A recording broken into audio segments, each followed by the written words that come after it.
Today, we're going to talk about the unusual actions of nature that were captured on camera. Subscribe to our channel so you don't miss any interesting videos. Let's go!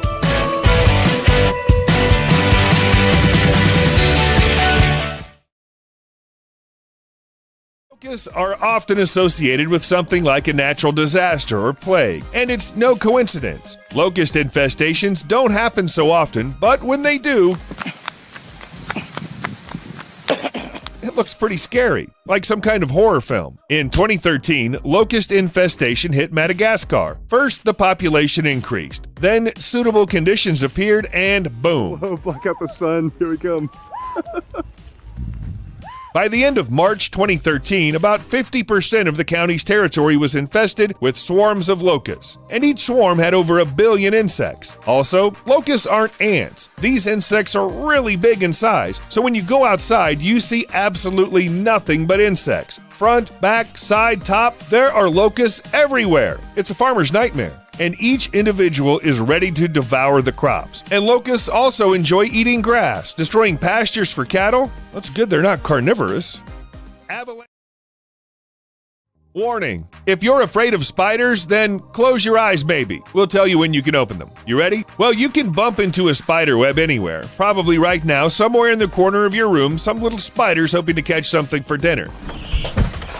And that's okay. But what happened in Greece in 2018 is a real nightmare. It's a scene from a horror movie. A lake in the north of the country was covered by almost 0.6 miles of spider web made by spider hordes. Roadside bushes, fences, small trees, and even buildings. Everything was covered with spiders called tetragantha. And although the locals were terrified, experts have assured us that it was quite natural. Easy for them to say. High temperature plus humidity helped the gnats breed, and the spiders thought they should follow. A large amount of food caused the population to grow, and the growth of the population caused this situation. Apparently, to calm people down even more, scientists happily reported that these spiders would continue to breed because weather conditions allow them to do it.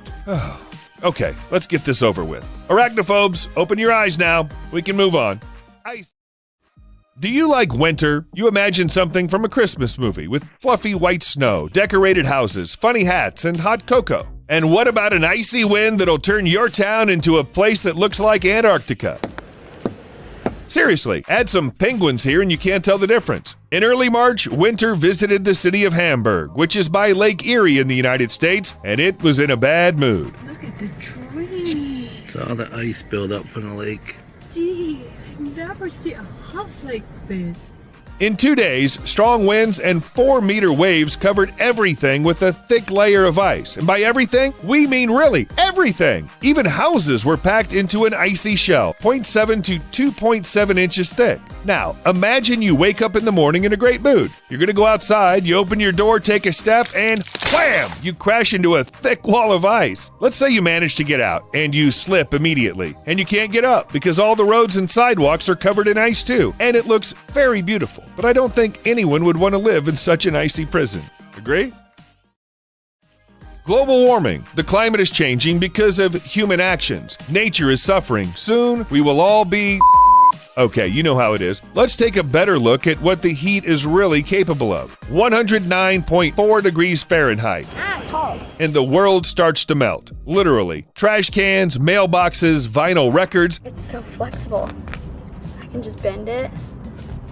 Hell, even a cactus couldn't take it. This is what the last days before the end of the world will look like. But if you like to eat, you can benefit even from high temperatures. The world is on fire, so why not have a snack? You don't even have to turn on the oven to bake cookies or fry eggs. The weather will do it for you. Do you remember when you could only do such experiments somewhere in the Sahara? Foam. If you pour shampoo or foam into the fountains, you'll get a lot of foam. Don't do that. And why use all kinds of chemicals when you just have to wait for a powerful cyclone? Like Cyclone Oswald, which hit the coast of Australia in 2013. Okay, actually, it caused a lot of trouble and $2.5 billion in damage, so there's nothing good here. But also, the cyclone threw a foam party for the locals. No kidding. A lot of sea foam just fell out on the beaches, quays, and streets of cities. Strange way to apologize. Hey guys, I flooded a bunch of houses, made landslides, and ruined terrorism, but I have foam! Yay! Still, it looked like the ocean had decided to cover everything with a thick layer of whipped cream. Very thick, the foam was up to 9.84 feet high in some places. To avoid accidents, the police even had to close certain roads. And although the foam must have smelled like fish, it didn't stop the locals. When else could you take these pictures? That's it. Watch the weather reports. Don't leave your car at the foot of the mountain and be healthy. See you later.